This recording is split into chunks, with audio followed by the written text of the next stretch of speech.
Hi, I'm Christa, And I am Jose. and we're the owners of Connecting Remodeling. Yes. Okay, so today we're going to talk about how to find a reliable kitchen contractor. So, the contractor that's going to work on your kitchen, and we're going to cover 5 questions to ask before hiring that contractor. So, do you want to start with what the first question would be? Yes. Yeah. The first question will be: Are you licensed and insured?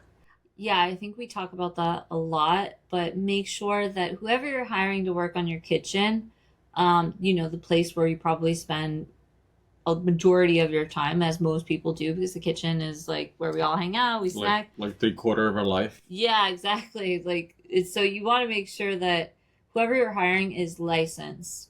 We talk about this a lot that they should be licensed, insured, and they should have workman's comp as well.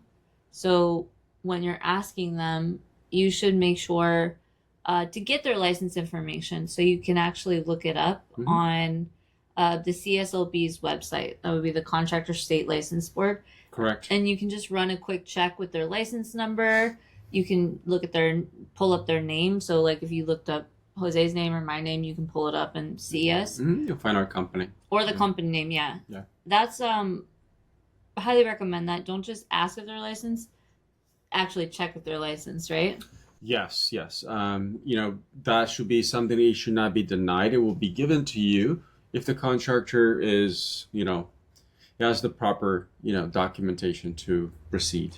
Yeah, I mean we've seen people who were working with unlicensed contractors, even recently I would say on a kitchen, and just specifically on kitchens, it was an unlicensed contractor, and they did a bad job. They asked for a lot of money up front, and then they just kind of like disappeared. And it's really actually more common than you think. So it's super important that you have somebody who has their own checks and balances in place. Yeah. I want to make one note about asking about the license. So I think one thing about license is I've seen people say licensed and bonded, and they'll advertise that in some sort of way, whether it be on their vehicle or in their brochures if they have them, or on their card. And we know that technically they're not allowed to advertise that they're bonded. And the reason being is because in order to get your license, you have to have a bond. You So have to have a bond. uh, it's not any sort of like extra insurance for you if they're bonded, only because if they're licensed, they have to be bonded already. So the insurance we're talking about is general liability insurance, and workers' comp insurance. And those are the two that really matter for your contractor, in addition to their contractor's license. Yeah. Right. Right. What contractor would you say, Jose, is like needed in a kitchen specifically in California? General B. Yeah. General B licensed contractor will be the requirement for a full remodel. Yeah, you don't want just a plumbing license. You don't want somebody with just a plumbing license or an electrician. You want a general B contractor because there's multiple trades. So there's plumbing, there's electrical, but there's also carpentry. There's what else? Mechanical. Mechanical. I mean, carpentry really isn't something, but of course, It's a trade though that it's a trade. I wouldn't trust an electrician to do my carpentry. Right. Yeah. It's big true point. Yeah, for sure. So make Yeah. sure it's a general B minimum like contractor. Yeah, because you will need somebody to pull all these permits for that trade, and only a general B can pull all of them together. Yeah, and Yeah. I think that's like something to discuss is like what kind of permits are actually required for a kitchen remodel.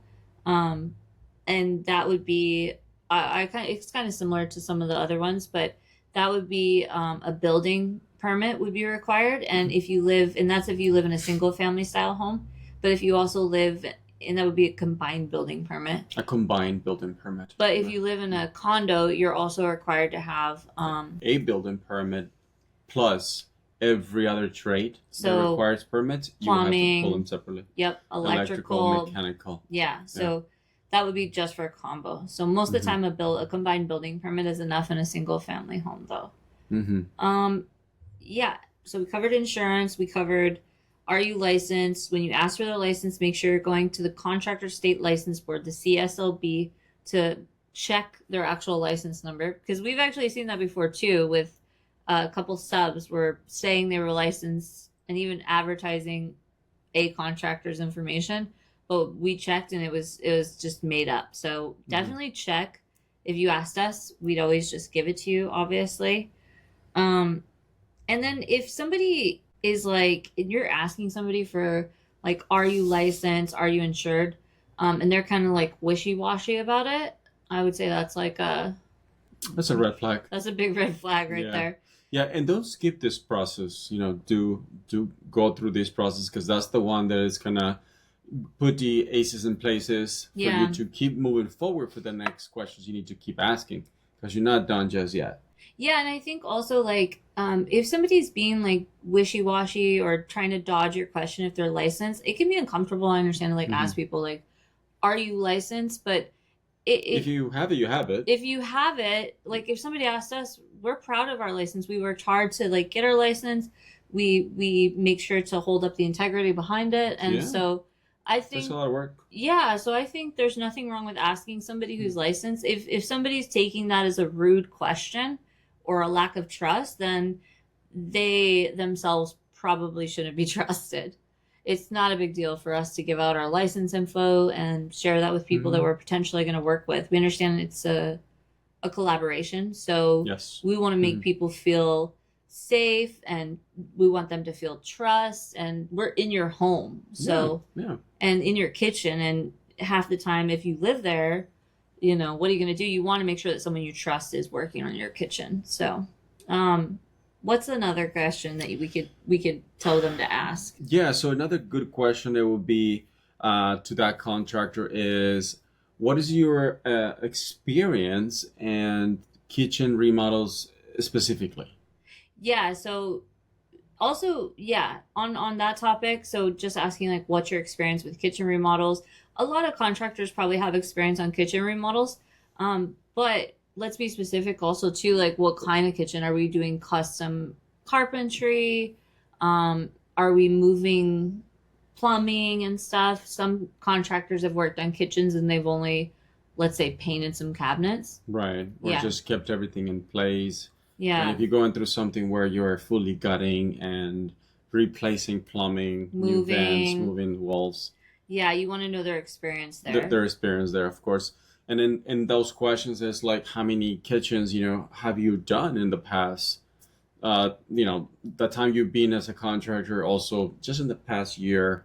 Yeah, and I would even say like if asking about the experience specifically, so this is going to be something to think about in the planning stage, what kind of kitchen you actually want. If you want to move plumbing or knock down walls or anything that's more complex than just remove and replace like for like, I would definitely dig a little bit deeper, try to get onto their social media, look at their website, see what they're showing in their experience. Especially if you're working with, let's say, custom stones like marble or Granites. that not every contractor has experience with those stones. And I think that it's super important to ask if you're interested in those kind of stones, that what's their experience with full slabs, specifically like maybe you want an island with waterfall edges, waterfall meaning the ones that sort of drape over and fall down to the ground. They look really beautiful, to be honest. Yeah, one of our favorites, for But sure. not everyone's familiar with that. Correct. Yeah. Yeah. So once you know what kind of kitchen you want, make sure to be specific on what's your experience with custom carpentry, what's your experience with marble, and gauge how confident they are with that. And if they can show pictures of some of that, that's great too, right? Yeah. That's perfect because it helps sort of validate. I've talked about this before, and I'm going to mention it again. When you're looking at pictures of someone's website, you need to if it looks okay, this is how you can tell when stuff is Stage or stock image. That's what it's called. So you want to make sure they're not stock images on websites, and a lot of contractors actually do this. I would say not professional contractors, but I have seen it on like big construction company websites. So not out on blog. If you're looking in their gallery and everything is super staged, There's a lot of like decor already in place. I would reverse Google search that image to see if it's a stock image, because a lot of times some of these are stock images and you want to see their actual work. So you don't want to see their stock images. You want to see what they actually have done, because what they theoretically can do versus what they've actually done are two different things. So just a little like side tip about that, I would say.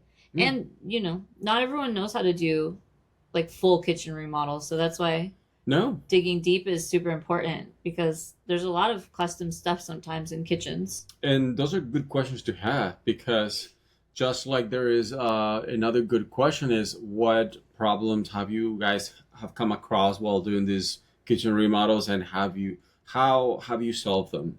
Yeah, that's a good one too. Like, what problems have you actually like stumbled upon? Mm-hmm. I would say, what's kind of one problem that you can think of that we've stumbled upon, and what we resolved with it? One of them is understanding how important is to level your house back as much as possible once you have it up to studs, commonly were being used. So true. Go back to understanding foundations, because if you don't correct, your levels, you're gonna see the problem all throughout your finishes, and they will be affected. Often the contractor will be most affected in this case, because he has to deliver a good quality, good presentation product. I think that's when there's a lot of older homes, like for example, we work in a lot of older homes, 100 years plus. The walls, obviously here in California, they've been moving a little bit over time. And so the walls are never level, the ceilings are never level, never level. And things don't quite like align. In the smallest sort of variation in levels is going to affect all the way to the tile, to the countertops, the floor levels everything's gonna affect the finishing look. So if you do have like an older home, I would definitely bring this up when you're talking about your experience with like kitchen remodels. I would definitely talk about it. Yeah, and it's best to correct all these issues right at the beginning, not trying to deal with it through the whole project to the end. And believe me, it's something that it'll carry on. Yeah. Another really important one, just kind of asking about their experience, is I would check with them if they have any clients that they've done kitchen remodels for in the past that they can share as like a referral, or give you their information. We like to give people at least 3 referrals when they ask for them. That way they can contact them. Sometimes I share emails because people are really private. But it's important to have referrals for similar work that you're looking for. Like if you're doing a kitchen, they should be able to give you somebody they've worked with before that's done a kitchen either with a similar idea or just in general, even better, I would hope. Yeah, because the process will be pretty identical in terms of communication, time arrival, finishes, gathering, cosmetics. Yeah, and you want to know feedback from other people. So obviously you can use the tools of like go on Google, look at their reviews, look at their Yelp reviews.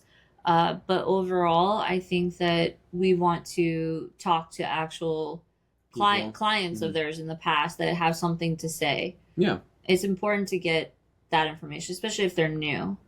And the more you gather, the better. Never go just with just one estimate, just like the same as do your due diligence, do your homework.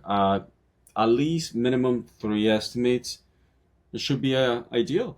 Yeah, I mean, I feel like we tell people a lot when they're interviewing contractors to talk to a lot of people and really trust their gut.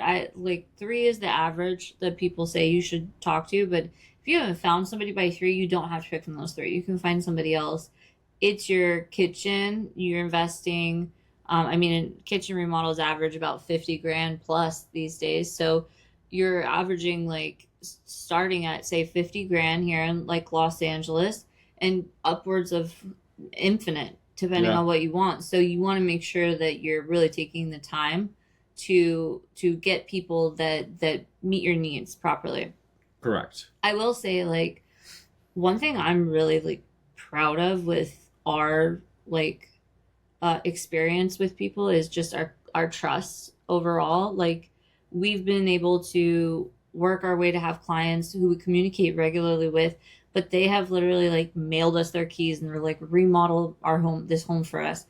And that is something I share with people, and I'll actually share those like referrals, just because not every contractor has that level of trust. And I think with your kitchen, it's so important because, like, I don't know, most people, I would hope, are probably like spending a lot of time in the kitchen. That's where we're going to go to the kitchen after this and like eat some snacks. Kitchen is such an important part the of hangout of the house, and it's probably one of the most expensive investments. Yeah, it has I think the return is there. The return is great, but also like the best return you'll get for your kitchen remodel is just having a kitchen you love, because you spend time there. That's the hangout. So, and to not have it for, I mean, the average time can take anywhere from like a month to months, depending on the complexity of the project. Yeah. But you're not going to have it during that time. So it's important to find the right person from the beginning. I will say one thing based on that is you should be asking, this is my fourth question. What's included in your estimate and what isn't, right? Yeah. Yes. Such an important detail. Just because, without having the proper detail estimate, this can get missed very easy. Yeah. I think certain things, like if you were to say what's in for us, for example, what's included in our estimates, is we're pretty detailed about what materials we're estimating. We're detailed about the permits, all that stuff. So I would make sure what's included, what isn't.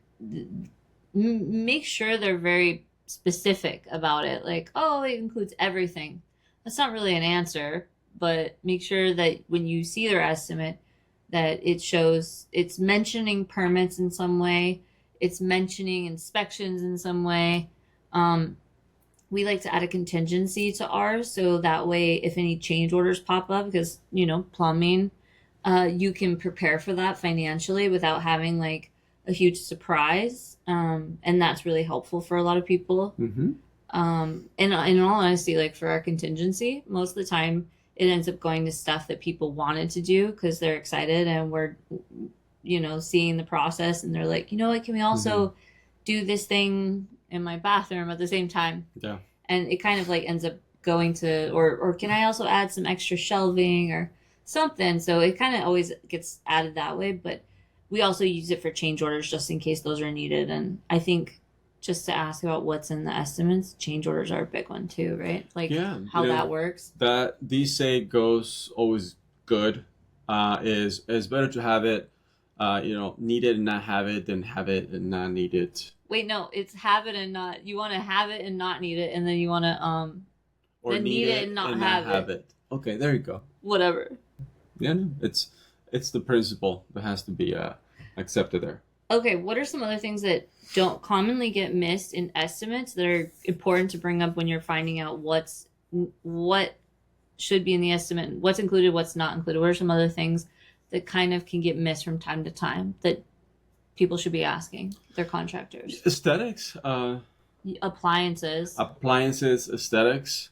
Yeah, you need to find out if your appliances are included.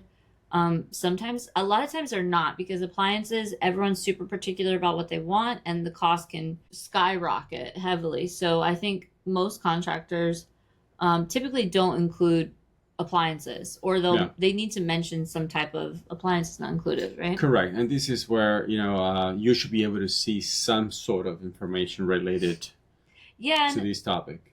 And I think like the basics, like you should understand, like, what's the plan for demolition, what's the plan for a toilet, what's the plan for trash, that kind of stuff. So you should always have that information given to you. Right. Yeah. I would say, like, for us, we do a really good job of detailing the estimates and really laying out, especially with the aesthetic materials, what's not included.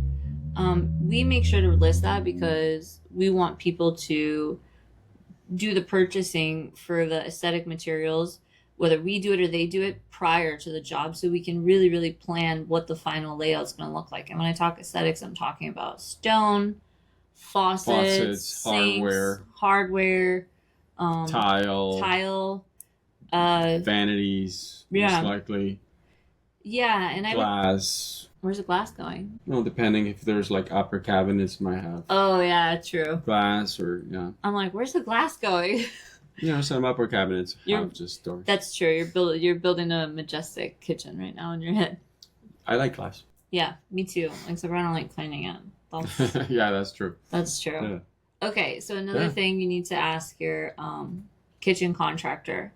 You need to, and this goes for any contractor, but you need to find out what's their communication style and what is their timeline, right? Yeah. What should I expect as the type of communication I'm going to be receiving? Asking that in advance is it's not a rude question. We should be providing that no matter what, but I think it's good to ask just to understand and start getting each one of us, because at the end of the day, we're interviewing each other. It's not collaboration. Yeah, I mean, hopefully this person has done such a good job that, and with everything, that you want to work with them on your next project, or you want to refer them to other people, and that I think is like super important. But when it comes to communication specifically, I think you should also let them know what your communication style is. Mm-hmm. Some people, they don't text, like they just don't want to text, some people don't want to call because they have work, and some people really prefer email or other various apps or formats of communication. So having this conversation with your contractor ahead of time and finding out how they communicate and how you want to communicate. So for like us, we kind of do whatever makes sense for our client. We make sure to communicate daily, but in whatever format works best for our clients, right? Correct. Some are... Yeah, some of them are just a phone call at the end of the day. Sometimes it's just sending some photos through the day, an update of what's going on next day. It's enough, but there's so many different ways. And asking what are the styles for each other is a good question to ask. Yeah, to bring up. And if you're asking any of these questions and there's kind of wishy-washy answers, or you just don't feel confident about their answers, don't feel uncomfortable to press a little further or keep finding people, because these are really simple, basic questions. Like if somebody asked any of these to us at any time, we would clearly give them what we do, what we've done in the past, whatever. We also like to make sure what's going to make them feel the easiest. At the same time, I know a lot of people are working while they're getting their kitchen remodeled, so they can't accept phone calls all the time. That's why also it's important to ask about the timeline. Like, how long do you think this is going to take? It should say it on the estimate. It should be. Usually it's always listed there, at least by us is. Yeah. Just the same as a schedule payment. Yeah. / down.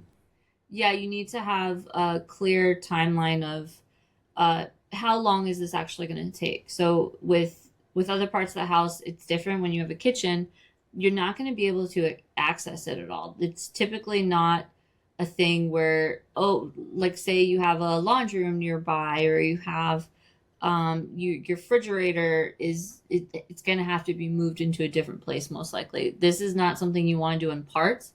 You want to do it, A, because it's going to be more expensive, and B, it's not going to be as uniform.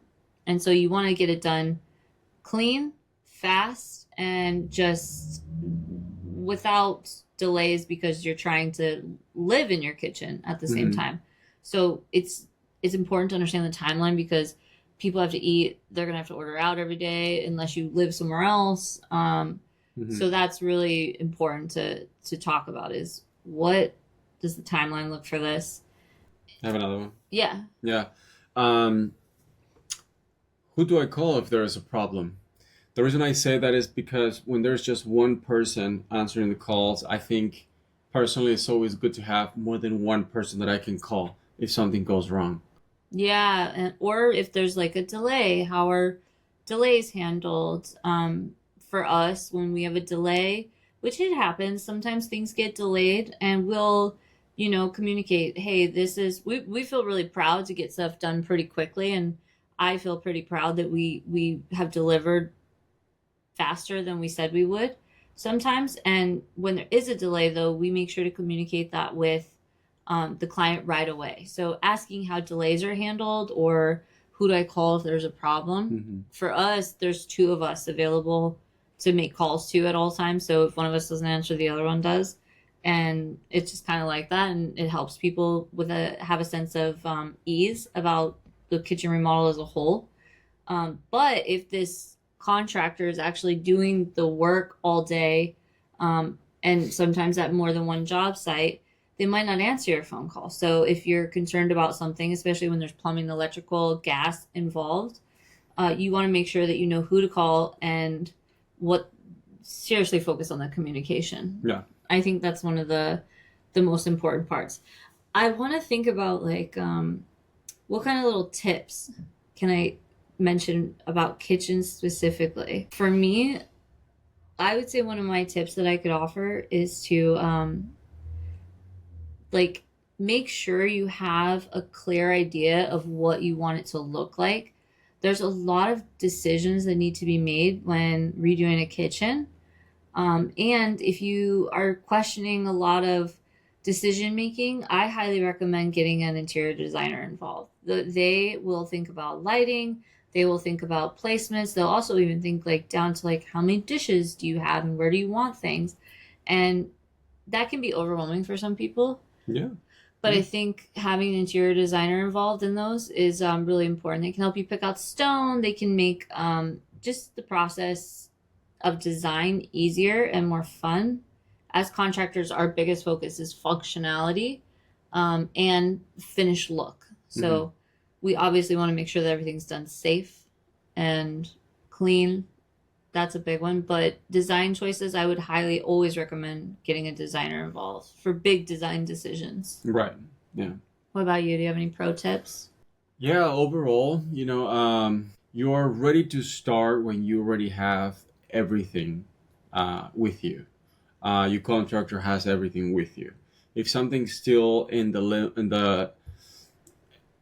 limbo, we don't have dates. You're not ready. So what you mean by everything is like the aesthetic materials. Static materials already Tiles. been checked. There's no damage. Everything's been unpacked, ready to be installed. Yeah, so like hardware, I would say some of the ones that get delayed that people don't think about it's faucets weirdly sometimes get delayed. Yeah. If you have a water line system that you're putting in, make sure that that's planned ahead. Obviously, like some of the higher end faucets do get delayed for sure. On that note, one decision that I think is kind of an afterthought from sometimes, but another reason to hire an interior designer is what is the edging going to look like? So there's a couple, if you're doing tile, there's a couple different edges. And one being like, you can get an actual, what they call it, like bullnose tile that kind of like goes around the edge. It's kind of like a pencil tile is what they call it. Or you can get a trim, like a metal trim. Yes. Or, the most clean looks that we always believe are out there are Miter edges. miter edges. Yeah, miter edges look great for like larger format tiles. Yeah. So finding out like those little details, like, oh, what's the tile edge, is super important to do before the job starts, because that could easily turn into a change order if the decision is made after the job starts. So I would bring that up during the conversation of like early stage estimations. Maybe not necessarily when you're picking the contractor, but well, yeah, kind of, because if they've never done miter edge, right, you need to make sure they're familiar with it. Yeah. The craftsmanship of tile is very important to have a good selection of person that can install these.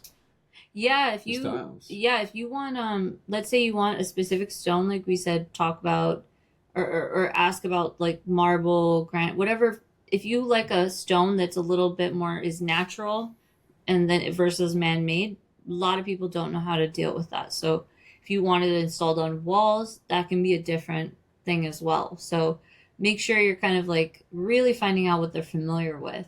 And you can have fun with it too. I think like there's so many details in kitchens these days that I think are afterthoughts because people just drawer and cabinets. But like I think some of the coolest ones we've done is like the paper towel holders, the hidden range hood. Mm-hmm. Yeah.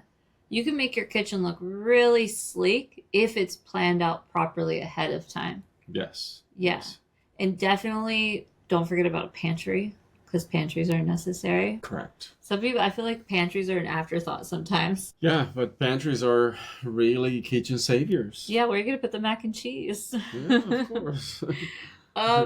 Okay, so overall we covered the 5 questions. Are you licensed and insured? Ignore asking about a bond. They need to be bonded to be licensed. Are you licensed and insured? What's your experience with this kind of kitchen remodel specifically? Can you provide referrals, or can I speak to some of your clients who have past work? Also, where can I see some of your past work? What's included in your estimate and what's not? And what's your communication style, and what does the timeline look for this? Obviously, a couple other big ones are what the overall cost is going to be, but that will be provided to you in your rough or preliminary estimate. And timeline, same, depends on the situation you got going on. But I think those could get you to a really good position to pick somebody to do like your kitchen. Yeah, and don't skip these steps. These steps No. can really get you to what you need to do. Select the correct one for you. Yeah. Mhm. And honestly, we love kitchens, don't we? Like kitchens Oh, are yes, absolutely. Kitchens. it's just a good like transformation. Like it's one of the it's I think I like kitchens. I like kitchens the best. I like to cook. So Yeah, absolutely. It's just having a kitchen that is so functional. You're able to explore. Oh my God, it's a place that a lot of people spend a lot of time there. yeah, it should be the hangout. And this should be we really believe that like the experience should be really fun for our clients. So we try to emphasize just communication in the beginning so the experience is really good for them and they can just do the fun stuff like plan their next party Mhm. that they're going to have when they design and build their new kitchen. Yeah. Yeah.